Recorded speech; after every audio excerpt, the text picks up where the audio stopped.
No way, that really happened? That you were there when that happened? No, that was my friend. Oh God, Machete. Have you met him yet? I'm 19. What made you decide to, as being a 19-year-old, go on the trail? Do the whole thing? Well, I grew up hiking in the Shenandoah National Park, and I had always wanted to, and I didn't really know what I was doing for the next year, and so I figured I have the time now, so why not go for like what I've wanted to do, like a life goal. What's your favorite part about hiking?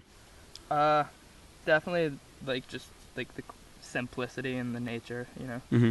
Just, you know, I don't carry that much. I don't have like a cell phone. There's no phone ringing. There's no like screens that I have to look at all the time. I get to just look at like beautiful views and carry everything I need on my back like every day.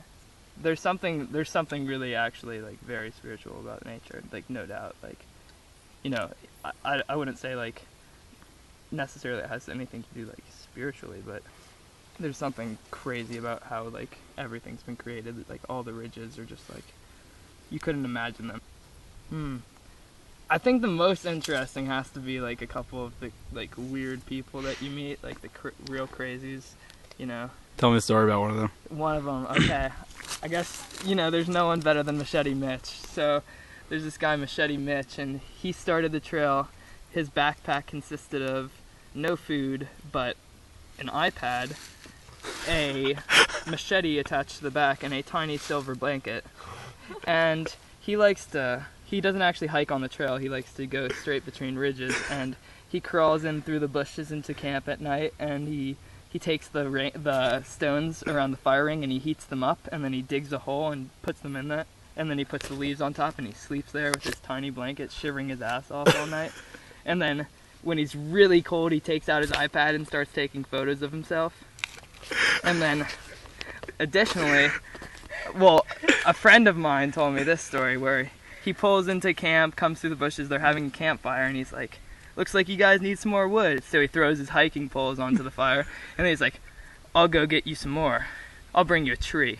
So he strides off into the forest with his machete, and about 30 minutes, 45 minutes pass, and he comes back, and he throws 3 pieces of bark down by the fire ring, and he says, that should do ya. And then he strides off into the forest once more. Often on uphills, I look for when I can see blue sky through the trees, because that means it's done. But when it's like, you know, chill walking, I either am thinking about what I'm seeing, or sometimes I'm just spacing out, thinking about nothing, and occasionally you get like memories from home, funny things that you laugh about, or, you know, your favorite song that you start singing to no one. Like, I wouldn't say I miss too much about home, but I miss a few people, like a few of my friends, for sure. That you can do with a lot. The only way to find out what you really need is to go without a lot of things, and then you know what you need. I hope it doesn't rain tonight for your sake. All right, thank you so much. Have a great trip.